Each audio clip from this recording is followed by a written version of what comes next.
Royale again for Test Drive PH. So I'm back with another review. So for today, we have the MG4.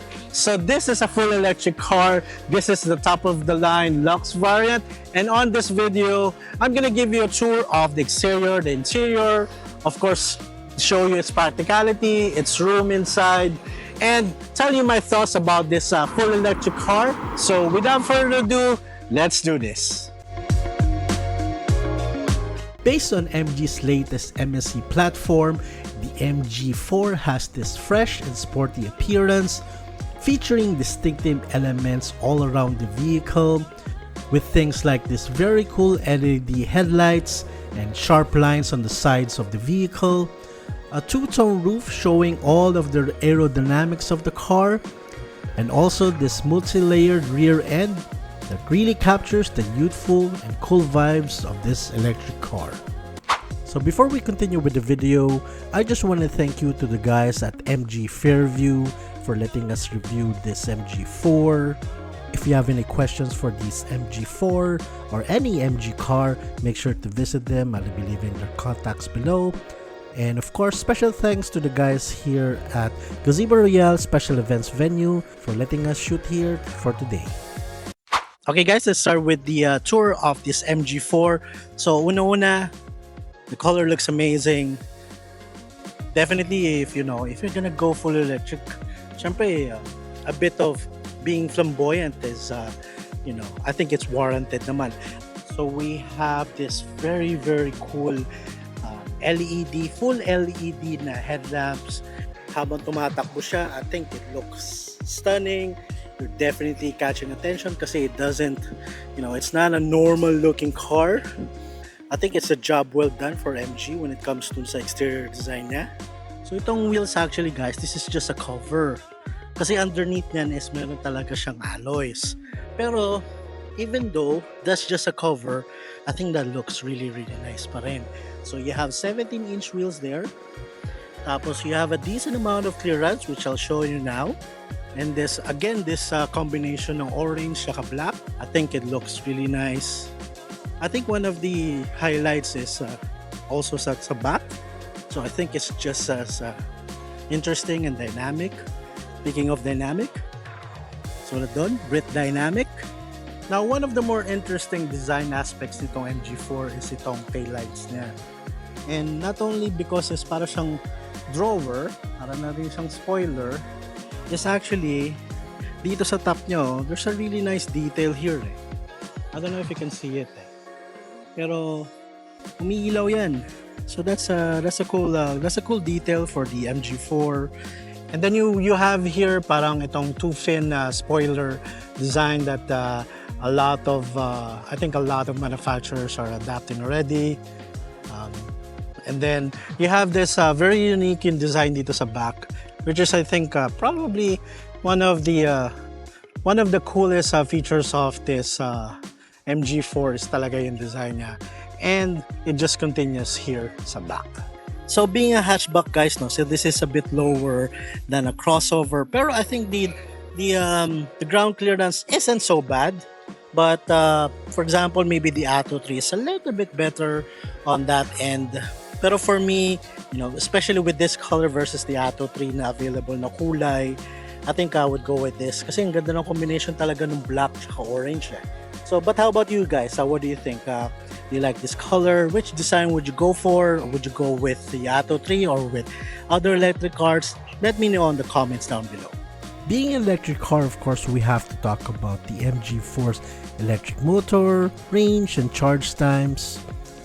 So this MG4 LUX variant has a 64 kilowatt battery with a range of 435 kilometers.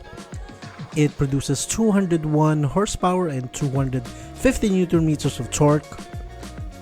As for charging times, this LUX variant can be fully charged in just 40 to 45 minutes for a fast DC charging, about 9 hours on a dedicated wall charger, and around 19 hours for a standard 220 volt socket.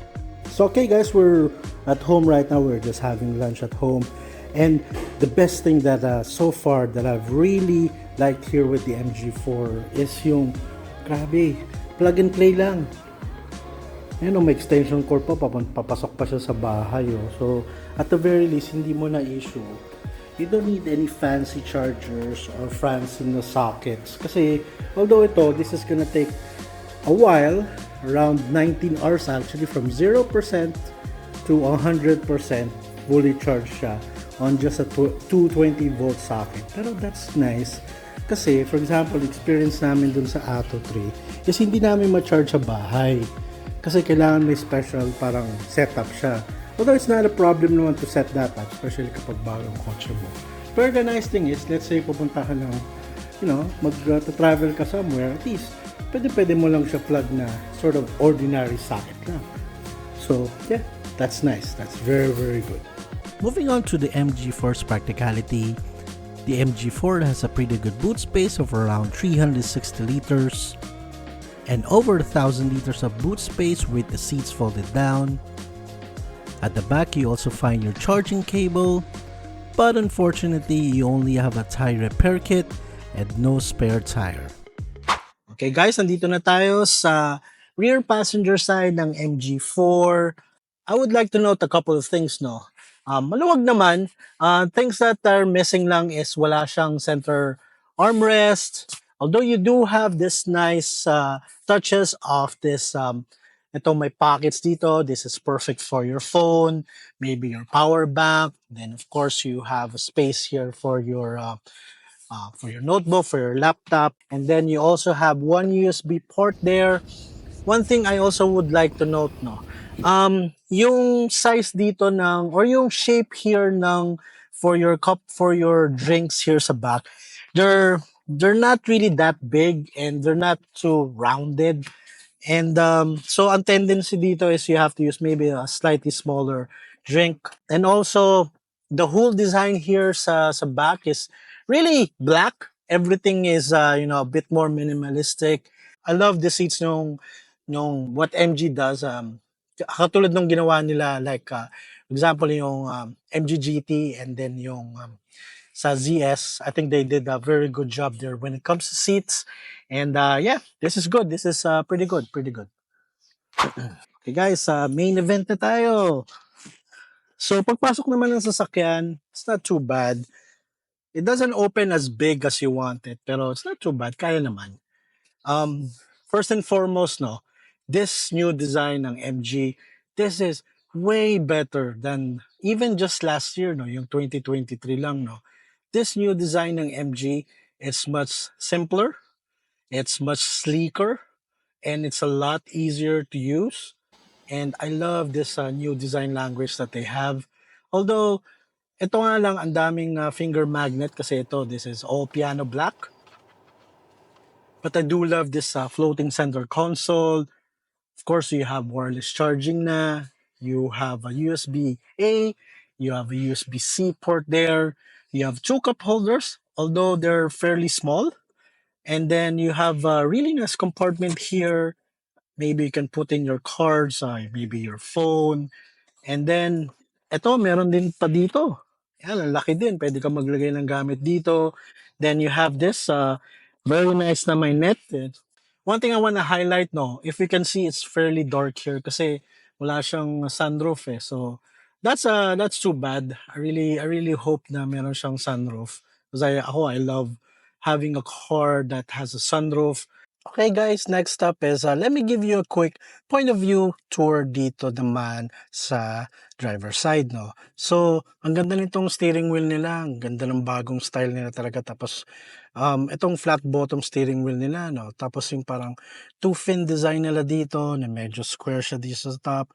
I think this is one of my favorite design aspects, and ito talagang new design language ng MG.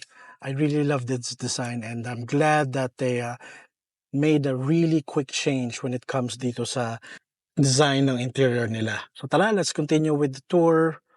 Dito naman tayo dito sa 10-inch display nito. So this has Apple CarPlay and Android Auto. The nice thing is meron na siyang physical buttons here. Although kukunti lang naman, you only have your volume controls, you have your home button, hazard, itong AC. Ang technique dito, ginagawa pag gusto mo i-adjust this dito mo na lang pindutin, eh, and then dito ka mag-adjust ng AC controls mo, eh. So that's how I do it, eh. So here we are, guys. Let me give you a quick tour of the infotainment system here. So this has Apple CarPlay and Android Auto, pero by itself, no, even without those systems, this new, much more elegant, much more useful, easy to use na system ng MG is really, really nice. So let me give you a quick tour, no. So we have here, dito tayo sa home, you have your navigation, you have your music here, and then this is your charging, this is your percentage ng charge mo. Again, you have Apple CarPlay and Android Auto there. Tapos this is your music here. Again, this is one of the best features ng car na to. So when it comes to driving modes, you have a lot actually. You have snow, eco, normal, sport, and custom. I love dun sa custom, but we're just gonna stick with what we have right here now. So the next thing is you have energy recovery. Now the nice thing about this, and this is probably the biggest difference versus the Atto 3, is this has a way better system when it comes to energy recovery, and you even have settings for it. That's one of the drawbacks ng Atto 3. They don't have they have kind of a limited energy recovery system there. And then you have your one pedal, ang daming option to. Meron kang one pedal drive mode, tapos yan kapag gusto mo ba i-push ng konti, you have energy saving. And then ito, I love this yung MG Pilot. This is yung adaptive cruise control. Tapos itong traffic jam assist. That's awesome. I tried that earlier. And then the common systems, which is what you would expect at this price.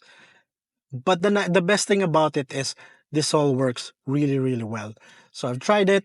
Very, very nice. I love it. And it big plus to MG for doing such a great job with the ADAS system. Other features of the MG4 are electronic seat controls for the driver. It has 6 speakers, a 7-inch instrument cluster that gives you all the functions you need. The multifunction buttons on the steering wheel feel nice. 6 airbags, a 360-degree camera. It has ABS, stability control, traction control, and hill start assist. Finally, the MG4 is rear-wheel drive, has a 50-50 weight distribution, and one of my favorite, it has received a ton of awards like the UK Car of the Year for 2023, Bargain of the Year by Top Gear, and EV of the Year from Automotive Management Awards. Alright guys, we're here at the driving section of this review. I think the first thing would be it has an excellent turning radius. So ito, we're just gonna do a quick turn here. So the steering wheel is pretty light. Tapos yung size ng car, I'm a big fan of hatchbacks. I'm a big fan of small cars. So this is pretty nice. Sakto lang yung size niya, and alam niyo naman kapag in traffic sa Metro Manila, mahirap din na may sasakyan na malaki. Pero this is really good, really nice. So ngayon, 'di ba? Medyo mainit these days. This is summer. Tapos may El Nino. Yung AC is malamig siya. Hindi mo masyado papansinin. In terms of warranty, the MG4 has the standard 5-year or 100,000 kilometer vehicle warranty and a 8-year 160,000 kilometers, whichever comes first, warranty on the battery. So some additional thoughts of this my driving experience now. So we are about to return this. So throughout the day that I've had this, I think the more and more I drive it, the more and more I like it. Kasi first of all, I love the steering feel. Tapos yung nakita ko na you can even adjust yung steering feel niya to, for example, sport na mas heavier. It's awesome. The steering feel is awesome. For me kasi it's so important na connected ka dun sa kotse kasi. So that's a big thing for me. Tapos it's fairly quick then. It has 200 horsepower and then 250 newton meters of torque. I'm not sure what the time is, pero it's fairly just as quick as a lot of the crossovers that I've driven. So it's fairly quick. It's okay na siya.